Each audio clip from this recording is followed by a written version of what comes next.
Okay, welcome to Management 364. My name is Chris Myers. I'm going to be your instructor for this term. I am going to give you an overview of the course, dive a little bit into some of the thinking that drives our analysis of technology management, and then also, of course, spend some time looking at the course mechanics and going over the schedule and our assignments. And why I am teaching this course. This topic is particularly important to me and has been defining for my career. So first, let me say that I am not a full-time professor at Drexel or anywhere else. I only teach at Drexel, and I am in fact a full-time technology executive. I'm Chief Operating Officer of a tech startup called Capsule, and I have been doing this kind of work in technology and emerging technology for the last 20 years. In fact, I have developed and sold technologies used by the largest companies in the sector on multiple occasions. I am often the person on the team who develops the strategy, both the product strategy and the go-to-market strategy, and then builds the company of sufficient size to sell the solution to the incumbent. And I've done that on multiple occasions. So my operating background led to me being invited into venture capital. I was an entrepreneur in residence, a venture partner, and later a director of two separate venture funds. And then I ran my own incubator for 10 companies, which was called Philadelphia Ventures. In my operating history, I've raised over $13 million in seed stage capital, early stage growth capital from venture investors typically for companies that I've operated. So here's a little bit about the background of the companies that I've worked with in chronological order. So the very first thing I ever did was desktop publishing services for 5 publishers in the Southwestern United States, which I grew to be the largest publication services company of its type, and I actually sold that via an asset sale. I was invited into a .com. I'm actually old enough to be a .com CEO, and I was invited into a .com called SearchBuilder.com as a founder, and I was later made CEO of the company based on my revenue contributions. My product strategy and my sales channel strategy led to us becoming one of the largest companies in the space and contributed over 80% of our revenue. So I was made CEO of that company. I had what is known as an exit from that company, and that's actually when I was invited into venture capital and started working sort of alternately since that point in my career in investing, advising, and then in operating roles. My next operating role was a company called Sivu, which was a internet video pioneer. I actually got involved with that company about 6 months before YouTube was bought by Google, and took the ride up with that technology, internet video being very hot at the time, and actually sold our technology to our largest customer, Jump TV, and then Jump TV was in turn bought by a larger company called New Lion. And it was after that I started Philadelphia Development Group, which is where I basically hang my hat today.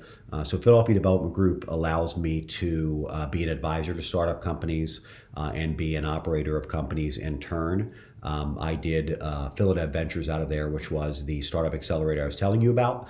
We had one exit who is a local company called 123 Linkit, which was run by Yasmin Mustafa, who now runs Roar for Good.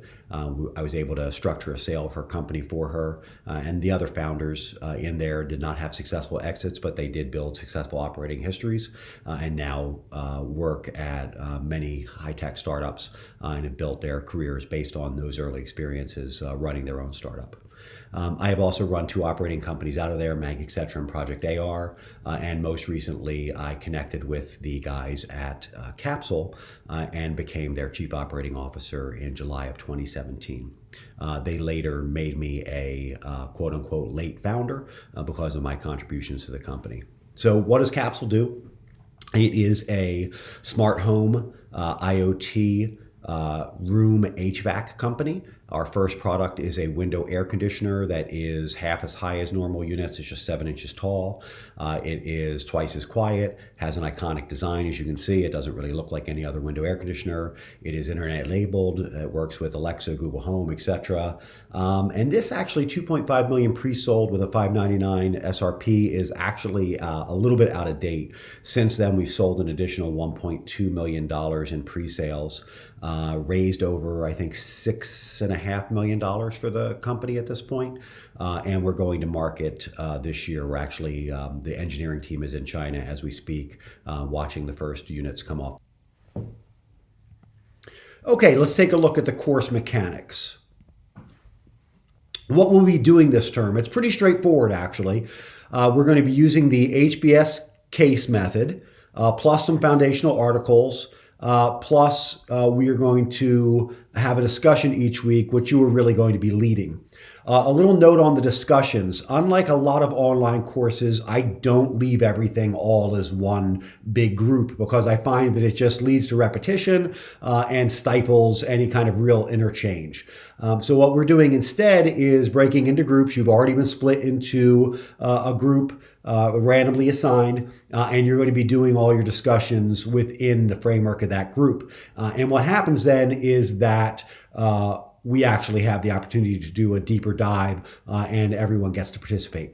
So I am going to encourage you to participate and to do so early and often. So you will produce during the course of the term this work. 2 individual cases. Out of all the cases that are available, you can pick whatever 2 you'd like to do. And then 1 group case, and that group case has been assigned. And you will also take 2 tests, one in the middle of the term and one at the end. There is no final exam. The tests are not cumulative, so they're on the chapters that we've covered to date. So you're just going to do a section at a time, basically, the first end chapters and then the last chapters. So pretty straightforward. The tests are multiple choice. Again, very straightforward, and they will be delivered online, and you will be able to take them at any point during the week that the test is scheduled and complete them at your convenience. The only thing about these online tests is that they are only available to you once. So once you start the test, you have to finish it, and they're randomized. So the questions and answers are not the same for everybody. I mean, pardon me, the answers are always the same, but the questions are different from everybody.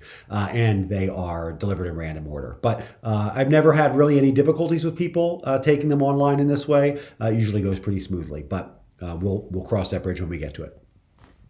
Let's take a look at what the grading components are. So you have 2 individual case write-ups, as I said. Each one is worth 10 points. So that's 20 points out of your final grade. We have 1 group case write-up that is worth 20 points. Then we have participation. Now, how do I judge participation? Well, the only way that I have to judge participation is through your participation in the discussion forum. So I'm going to again invite you and encourage you to participate early and often and to take that seriously. What we do with the discussions is pretty straightforward. We post them on Tuesday. They stay up from Tuesday through the following Monday morning. You can make a post at any point. I would encourage you to do so early so it's not just sort of tacked on at the end, but can, be back and forth with your peers. And that is how I understand what your participation in the course is. And then there's 2 tests, as again, they're multiple choice tests, very straightforward, 15 points per. So that adds up to 100, very, very straightforward. I curve up, so if the highest quote unquote natural grade in the course is a 97, I add 3 to everybody's score. So again, very transparent grading, very fair grading, and it's easy to do well on this course if you read the material and engage actively in participation portion, and also just do your write-ups. Not a harsh grader, very, very easy to do well in this course. Here is The flow of things today is the kickoff of the course. So we're covering the ground rules in this lecture, giving you an introduction. I'm going to ask you to watch the Steve Jobs video, one last thing. It is a very good video from our perspective because it's a lot like a case write-up. The video is not universally great. There's ups and downs inside the video. But much like a case, there's a lot of information that's presented and a lot of it's superfluous, and it's your job to sort of figure out what's important in there. There's a lot of stuff that is important. And my hint for you on that is that we'll be using it as our discussion topic for next week. So I put it on the board this week so that you can see it. But what you're going to be looking at when you view the video is the approach that Steve Jobs took to technology innovation, its contrast with Bill Gates, who's also prominently featured in the video, and some things that we might be interested in, which we'll get to in our discussion topic next week. So this is a very light week. This lecture, shortish, chapter 1, the introduction, again, very easy read. Watch the video, it's an hour, and be prepared to discuss it next week. And then from that point forward, we start doing cases every other week. And we do chapters, usually 2 chapters a week. So next week is chapter 2 and 3, followed by chapter 4 and 5, chapter 6 and 7. That's really the first section of the book. You have the choice between Netflix and Bonnier in those weeks. I would encourage you to do a case early just to get it out of the way. Don't wait until the last cases of the term. Then we've got Browser Wars and R.R. Donnelley, which are the final cases. You have to do 2 of these 4, so you might as well get one done in the first half of the course and one done in the second half of the course. Don't let them both wait until the end. And then the Apple case you see in week 10, that is the case for everybody. That's the group case. So now let's take a look at week 5, and you'll see that there are no chapters there. There's the midterm. So we'll be just doing a midterm and a discussion that week. Very, very straightforward. And then in week 9, the end of term test, again, just a discussion and the end of term test. And then in week 10, there's the wrap up. And in the wrap up, we're not even going to do a discussion. We're simply going to do a lecture, and I might have some Q&A stuff for you, but that's it. So a manageable schedule. A well-paced schedule. You'll see that there are, breaks when we have the tests from the reading requirements. There are cases that are spaced out, and you only have to write up 2 of them out of the 4, so you don't have to do that much work. And then the final group project is going to be a little bit heavier duty than the other cases, but really not that hard. The one thing I will note is that in the weeks of the cases, I'm going to flip back now, week 2, Netflix, week 4, Bonnier, week 6, Browser Wars, week 8, R.R. Donnelley. In those weeks, that case is going to be the discussion topic. So even if you choose not to write the case up, you're going to have to read the case in order to participate fully in the discussion. So how do you do casework? Well, when you do casework, here's a great tip. I find this is really helpful. Treat the reader as if they work at the company with you. And that, of course, means that you work at the company. So that means that if you're writing up a case on Bonnier, you don't need to tell me what Bonnier is or what business lines they're in or when the company was established or any of that, because you can assume that I know all of that because I work there too. And what this allows you to do is skip all the preliminaries, skip all the formalities, and get right into the meat of the case, the heart of it, which is what? The analysis. So I want you to really do a deep dive into the case facts and tell me your answer to the case questions analytically. What is it that you think about the case? Why is it that you came up with the answer that you did? What case facts, figures, revenue numbers, etc. did you use to come up with your conclusion? And just present that. I don't need any narrative. I understand that you are a college level reader with good reading comprehension. I know that you get the story. Understand that I also get the story because I've read these cases a dozen times. So just give me the analysis. Do it with 12-point type, spaced at a line and a half spaces, and make it 2 pages for the individual cases. And that's really it. That's the best way to do it. Be substantive. Here's an example from the R.R. Donnelly and Sons case, which I really like. So just take a quick read of this. Here's the intro.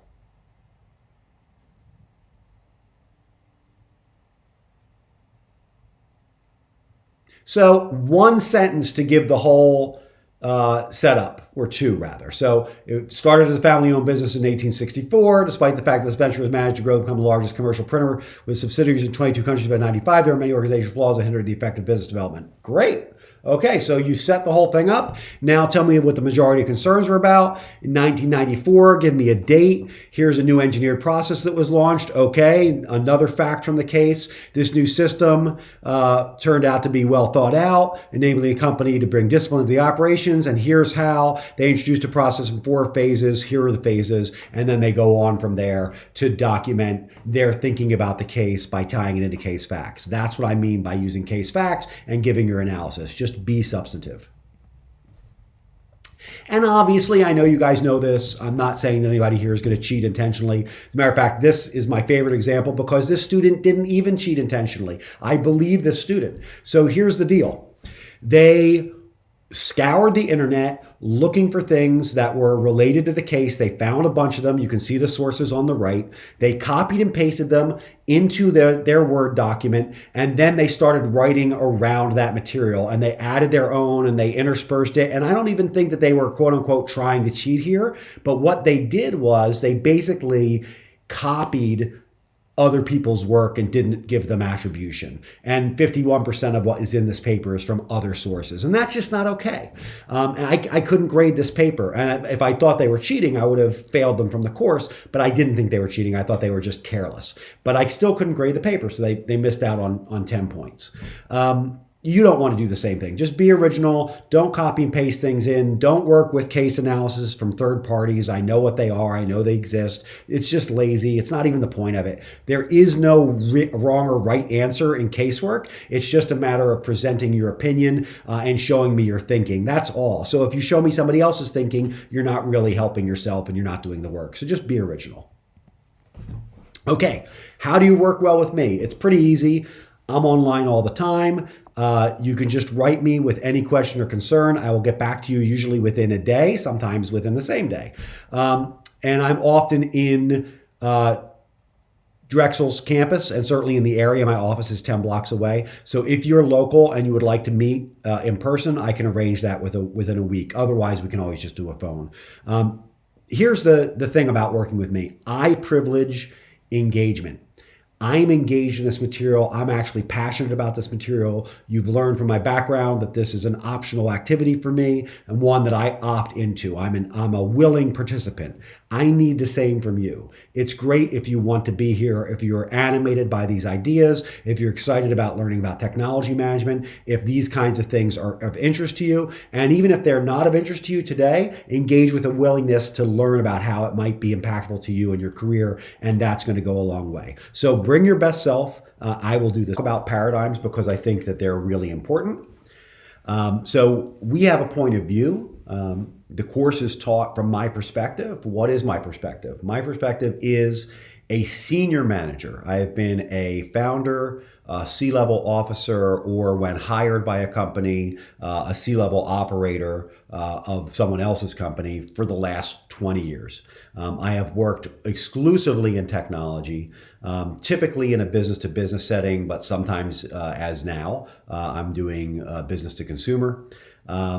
My entire career has been focused on adapting novel technologies to market, making new business models, and trying to win, usually when outnumbered, outgunned, and out-treasuried by very strong competitors. So strategy and the optimization of it have been the focus of my career. So I approach teaching as a working professional. I'm not an academic. And so I believe that you would like to walk away with both an understanding of the theory, because that's important to apply it broadly to all situations, and with some hard skills that you can use, tactically, right? So both strategy and tactics. And then I believe that everything that we are engaging with in a course of studies at a university is comprised of two main elements. It is always the people doing it, and it is always the market and the environment, whatever you happen to be studying. And in this case, that's absolutely true. So, what we're learning is the people doing it, and what do I mean by that? Steve Jobs had this famous quote that said, when you have this realization that everything in the world that you call reality was created by people who are no smarter than you, that's a great day in your life. And when you realize that you can do things that push on the universe and change things, and that makes a difference and cascades through the world, that's a big deal. And that's really what I mean by this.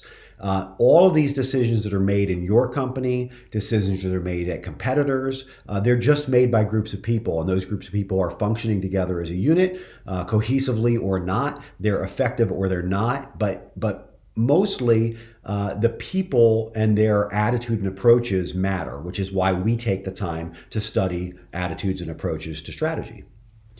So what I like to say about someone's paradigm is that it is the single thing that you will take everywhere with you that you go. It absolutely is your filter on the world, and so you could look at very simple paradigms: optimist versus pessimist, idealist versus realist. Right? Very simple bifurcations of thought systems. How do you approach the world? How do you think about things? But this is real. Your paradigm is arguably your greatest asset. Or it is a great liability around which you must organize things to compensate and be able to win.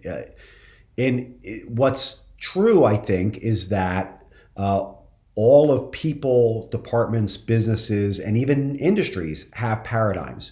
And your ability to recognize a paradigm from the outside and to adapt your thinking to be flexible, be resilient, and find a way to a win is hugely important. So it's another way of saying your paradigm matters, your approach to things matters, your contribution to your team, your contribution to the problem-solving process is largely a result of your paradigm.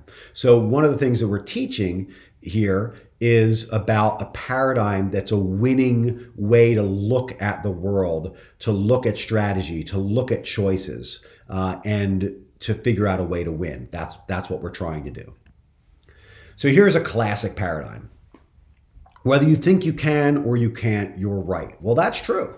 If you think you can, then you're going to give yourself an opportunity to compete and succeed. And if you think you can't, you're going to throw in the towel and walk away. So either way, you're right. Certainly, you're definitely right if you think you can't. Then you just quit. If you think you can, you still might not be able to, but at least you've given yourself a chance. That is a paradigm. That is very clearly a paradigm. But successful paradigms don't always look like what we might think. That last one was a little bit better than the cat hanging on the ledge saying, "Hang in there, baby." But it wasn't exactly surprising. So here's one that is surprising. I don't know how many of you know who Johnny Ive is. But Johnny Ive is arguably the most successful product designer in the history of the world. I do not say that lightly. Johnny Ive is the product designer behind all of Apple's products for the last 20 years. So starting with the iMac, then going to the iPod, then the iPhone, then the iPad, then the Apple Watch. Hardly possible to think of anyone who's had more of an impact on product design. So this hung on his wall at Apple when he worked there, but he didn't have the white bars up. I put the white bars up to protect your gentle spirits from all this cursing. So just take a minute and read this advice. Now, I'm going to suggest that you take this advice seriously. But admit the cursing. So this is great advice. It's absolutely great advice for anybody engaged in serious creative work. Great advice. So Now let's take a step back and add the cursing back in, and let's just role play for a second and do this job interview. So I'm interviewing you and I ask about your paradigm and you tell me to, right, believe in myself and stay up all night. And I'm going to look at you and I'm going to say, what? I'm going to say, wow, that's the first time anybody's ever cursed in an interview. And how's it going to work out for you? Well, we can already guess it's probably not going to work out that great. So what is the point of all the cursing? What are we doing here with this poster? Why is this poster here? And my answer to you is that it certainly shakes you and grabs your attention, A. And then B, the kind of work that Johnny Ive is trying to do is paradigm breaking or paradigm shifting. And in order to do that, you have to have an attitude that I will call a little bit rock and roll, a little bit rebellious, a little bit in your face, a little bit middle finger to the law. And that is classic for technology companies. You will find this attitude is a very Silicon Valley attitude. Like, the rules don't apply to me. I'm here to break the rules and I'm going to figure something new out. And that's sort of what drives that whole economy. And so this is interesting as it relates to our course of studies, because a lot about strategy and innovation is figuring out how to break rules in order to make a breakout product or in order to get a real success. And so there is a little bit of this quote unquote rock and roll attitude that comes with the territory. So just something to think about that I find to be interesting paradigmatically. So now let's go and do a little bit of another thought exercise. Imagine you've been invited to join one of two teams. So I'm going to give you these teams.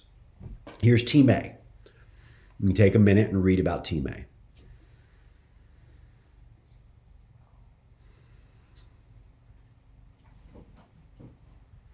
Let's take a look at Team B. Take a minute and read about them.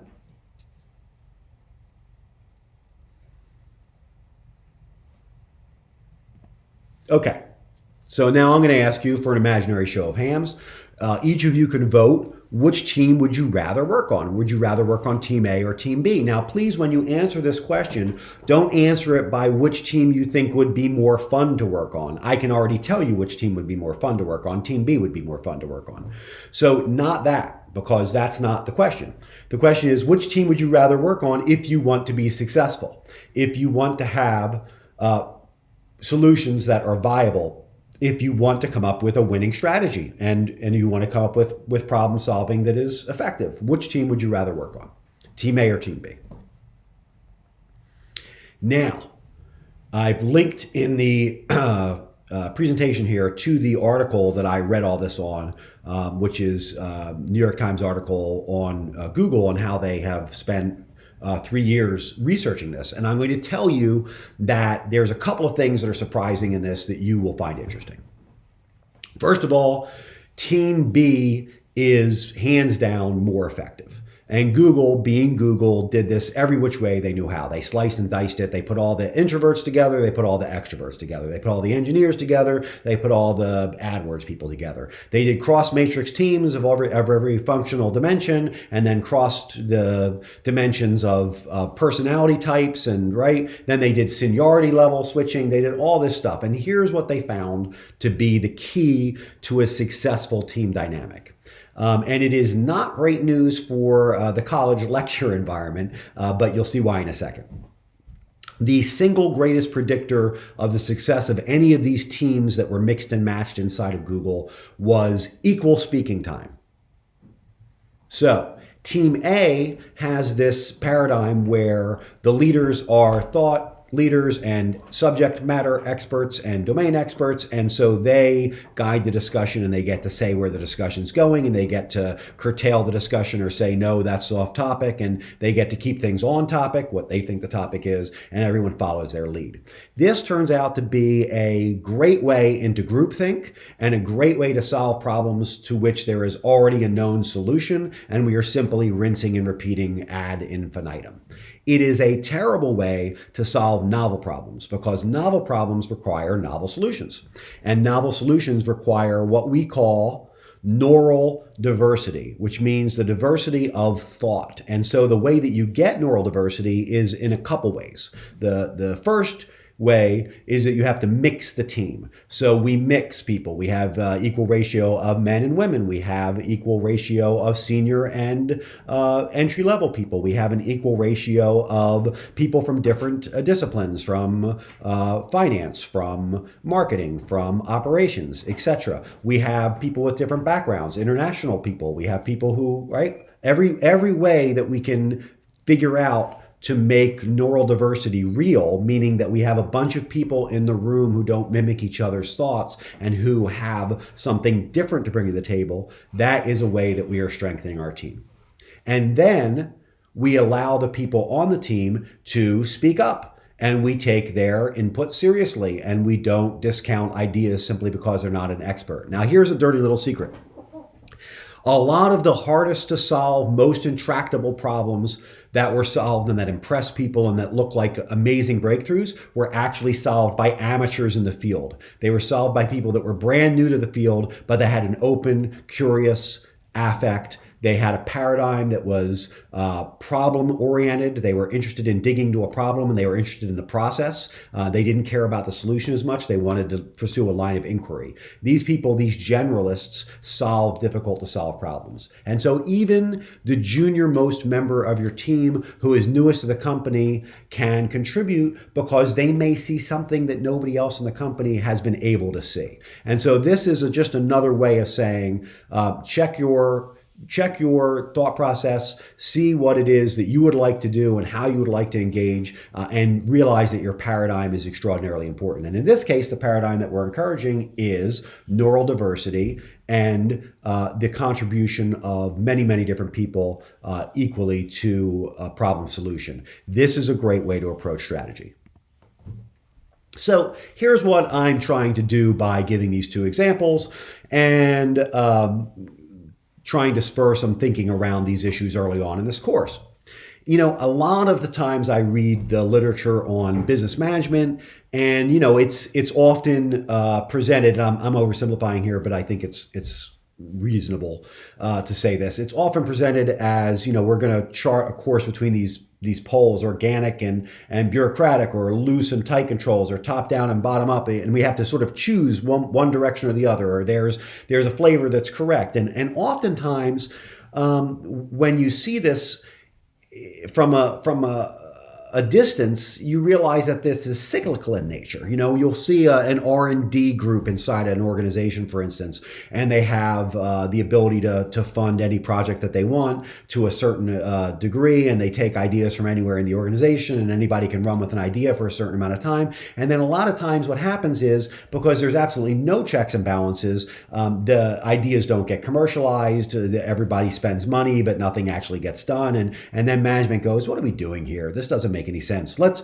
put strict stage gates on, and let's, you know, put a process in, and let's have approvals, and then they start to tighten things down so that, you know, ideas that don't have any merit really aren't pursued, and only the ideas that seem to have the most merit are pursued. And that sounds great in theory, but then they tighten those clamps so much so that there's no innovation into the funnel, right? And so that becomes a problem of its own. And then 7 years later, another group of managers says, we're not doing anything innovative, and revenues are not coming from new products like they should. We have to loosen this up, and then they start to swing back the other way. And so you see these sort of swings back and forth over time, and it becomes a little frustrating when you've been observing this for long enough to realize that people are somewhat reactive and not intentional in the way they approach these problems. And so I'm inviting all of us to be intentional and to think about this. And so it's not choosing these binary paths, it's figuring out a nuanced, yes, and thoughtful, yes, way to navigate between these poles and to figure out what works for us, for our group, for our industry, for our particular situation. I like to use an illustration of this, and you know, I don't want to get into the political dimensions of unionization. I just want to talk about it as, you know, look at unions historically. Are unions a good or a bad thing? And I talk to people today about this issue, and people have different opinions, and you can make your argument either way. And I'm sympathetic to multiple veins of thinking about this. So one is that, hey, unions are really important. Because they provide protections for workers. Management's intention, 9 times out of 10, is to take advantage of workers. And if you don't watch out, management is going to take advantage and give workers disadvantageous conditions. And so workers had no choice but to organize. This organization is beneficial and provides protections for all of us that cascade through society. That's why we have health insurance. That's why we have paid time off. That's why we have mandated breaks. That's why there's workers' compensation. All of these things are important. Unions have done all that. Okay, great. Then the other side, you can say, yeah, but unions have sort of ossified. They've taken advantage. There's too much protection. They've made it too expensive for management to operate. They're taking the margin out of business. They're forcing management to consider options like working with overseas workforces, et cetera, et cetera. It becomes difficult. Both of these arguments can go back and forth, and there's some kernels of truth in both of them. I'm not talking about that. I'm talking about historically. Let's go back in time. I'm going to show you a picture. Okay, wow, look at this. What are these guys off to? What are they doing? Looks like a bunch of kids.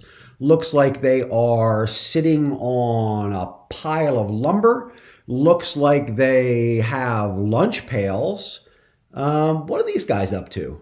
They're certainly not in school. It's not a school field trip. It looks like they're probably working at a lumber yard. Yeah, they're looking at like a mill. They're working at a lumber mill. And how old are they? Pubescent, maybe? Adolescent at best? I don't know. They're young.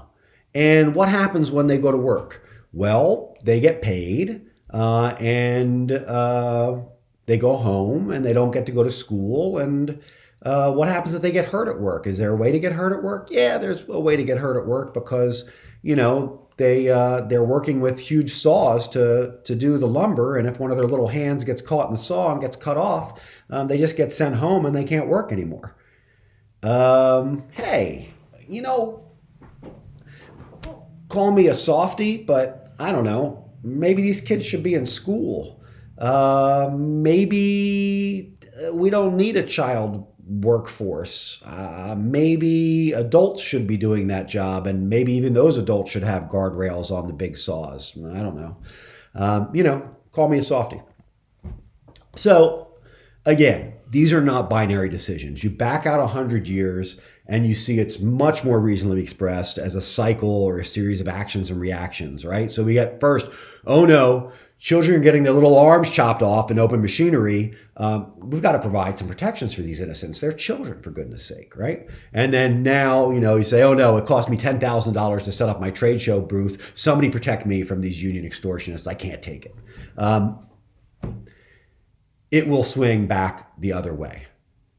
This will be a continual cycle. And what our job is as critical thinkers in the discipline of business management is to back away from today's viewpoint and try to accurately see this cycle and to insert ourselves into it as thoughtful participants who are not being reactive. And that's my intention with bringing these discussion topics up with you, and that is the thought process that guides my instruction of this course. I want you to be a thoughtful participant who is not being reactive. And I want to have the skills to facilitate all of us being better at that, myself included.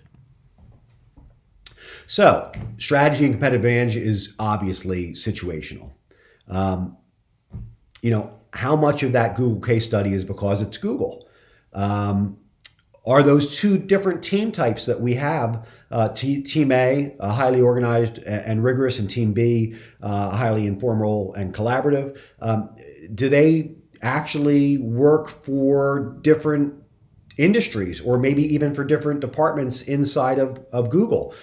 Do I want my compliance folks to be led by a subject matter expert? And because it is compliance and it's a legal issue and the hows and the whys are known and knowable, I definitely want rigorous leadership in that department. Maybe the same thing is true of my accounting department.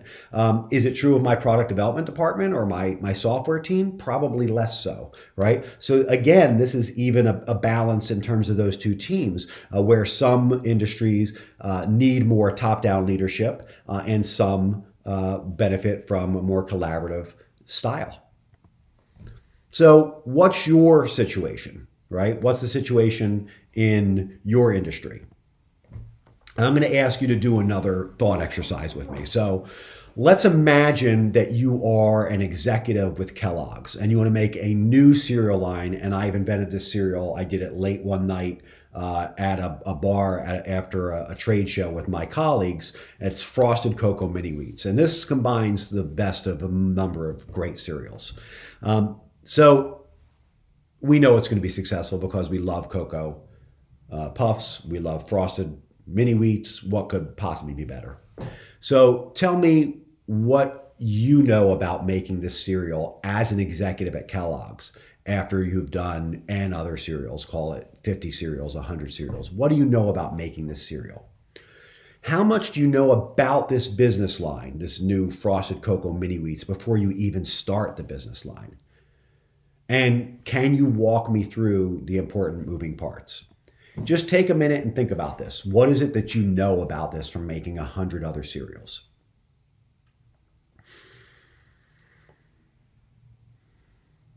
So I think you know pretty much everything. You know, for instance, how to make a formula for cereal based on your other formulas for cereal, how to develop that formula in a test kitchen, how to test that with user groups, how to get feedback and incorporate that into your recipe, how to test your recipe for shelf stability and longevity, how to plan a larger rollout to a small, like, go to St. Louis and test this in a larger group and see if it flies off the shelves, how to ultimately source all of the materials needed to make these recipes, how to combine them in your factories into a finished product, how to store that finished product until it's capable of being packaged, how to package it, how to distribute it. You actually have a fleet of distribution vehicles, you have supermarket relationships, you have a marketing apparatus. I mean, I'm hard pressed to think of a thing that you don't know at an expert level about the cereal business if you're Kellogg's. And so that's an amazing thing to think about.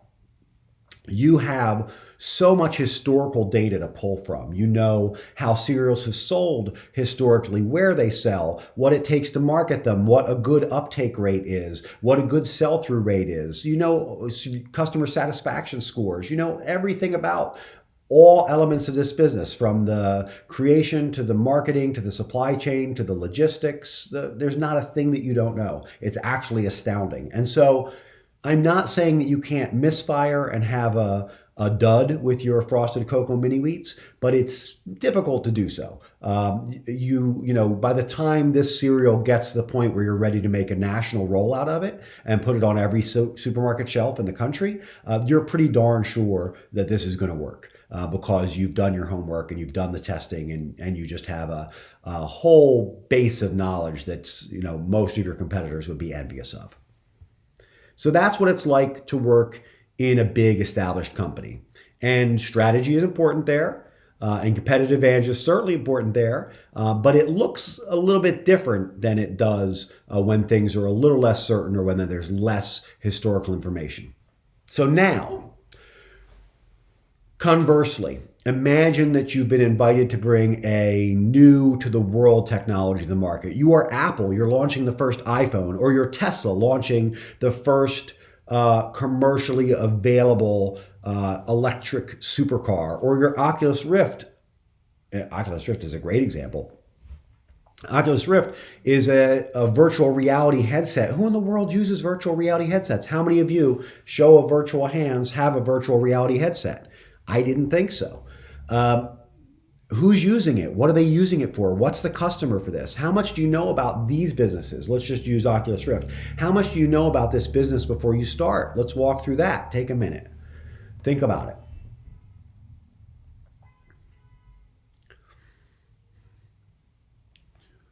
Using Kellogg's and the cereal example as your antithesis, you can sort of bounce everything in a 180 reflection from Kellogg's. So you don't know anything about this. You've barely been able to build the Oculus Rift. You don't have a mature supply chain. You don't know how to source the parts. Nobody's made this device before. You're the first one ever manufacturing it. That's just on the making the product side. How about the fact that you don't even have a customer? Kellogg's has a customer. They know who their customer is. They sell millions of units of cereal a year. Who's the customer for augmented or virtual reality headsets? I don't know that customer even exists yet. If they do exist, are they an early adopter or a bleeding edge user, or are they really indicative of what a full-fledged commercial retail customer looks like? In the beginning, if you know the history of it at all, you'll know that Oculus actually sold their first headsets as development kits. So they just sold them to crazy enthusiasts who wanted to develop software for other crazy enthusiasts. There was no real retail commercial potential for this product in the early days. So I don't know who my customer is. My customer is imaginary. They're a figment of my imagination. I know that some people are excited about this, but I don't know what they really look like. I can't give you a day in the life for my customer. I don't know about my customer. And then how do I sell it? And what price point does it support? And who's going to buy it and in what quantities? And how do I distribute it? And just walk me through the whole life cycle. And again, just take everything that we use for Kellogg's and flip it 180. And that's the truth for an emerging technology. So strategy and competitive advantage is extremely important for these guys, even more so in some ways, you could argue, than for Kellogg's, because Kellogg's at least has an inkling of their roadmap. They know what's made them successful in the past. They know how to duplicate it. You could even argue that this new cereal is just a platform extension or an incremental product for them. Whereas for Oculus Rift, this headset is a brand new thing, brand new to the world, not just to Oculus Rift. That requires a whole different level of drilling down and understanding what your strategy should be from a market perspective, from a technology perspective, and how to get those customers. Totally different animals.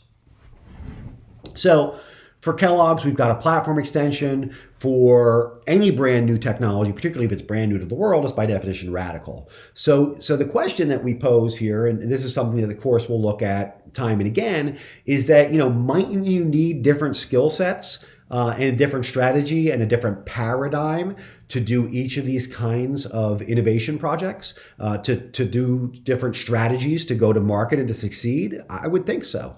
And then, mightn't the company need a different paradigm along with a different organizational structure to do these different kinds of things? And you see this all the time where big companies become a little bit ossified and they just do platform extension projects and sort of more of the same projects, so-called, AKA Me Too projects. And they, they don't really do something that's innovative because they're not set up to do something that's innovative anymore. So then you have to do a new business unit, or actually that's why startups get a chance, because startups are that new business unit that can challenge the existing order. So how tied up is our organizational setup to our strategy and our ability to implement innovation? And the answer is it's pretty tied together. And so we have to be very thoughtful about approaching that as well, something that we're going to be doing a lot of work with this term, and something that Michael Porter is known for, thinking about how large organizations can be more innovative.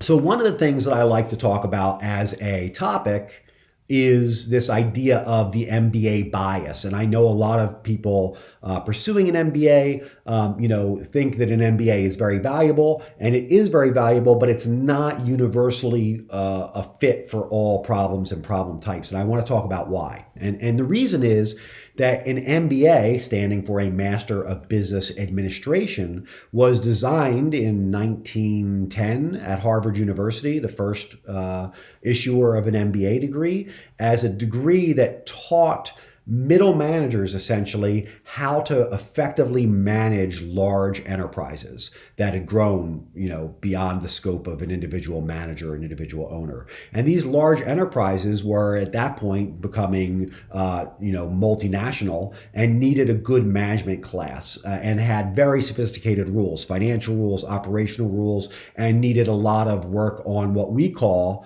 operational efficiency. And then you've heard about these kinds of programs, Six Sigma, Lean. These are programs designed to eke the most profit per unit from a business. And that, in many cases, is what an MBA is designed to do. It's designed to work with historical data and make complex decisions based on that data to optimize the operational efficiency of an organization.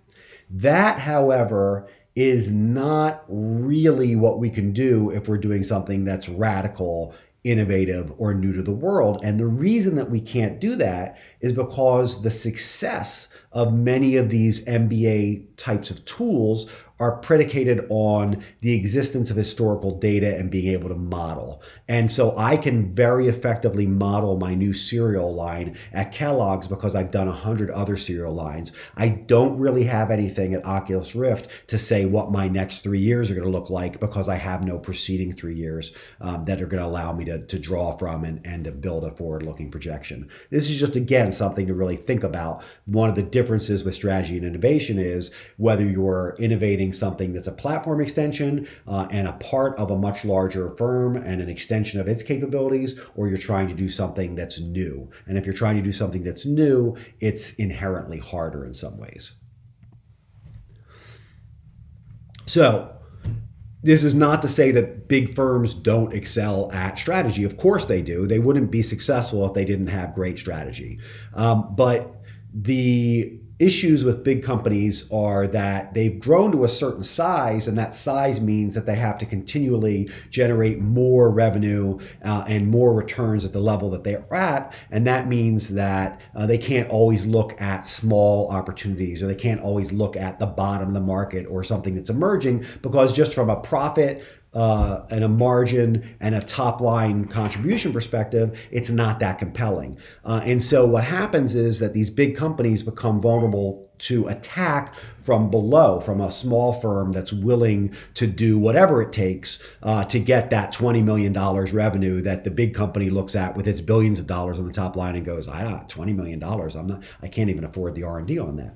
So what happens is, big co's know this, and then they react by trying to emulate the strategy and the approaches of small co's by doing things like Skunk Works and innovation labs and all these other things. And that's actually where we're going to spend some of our time, is we're going to look at how big companies can be more like small companies, even inside their large organization.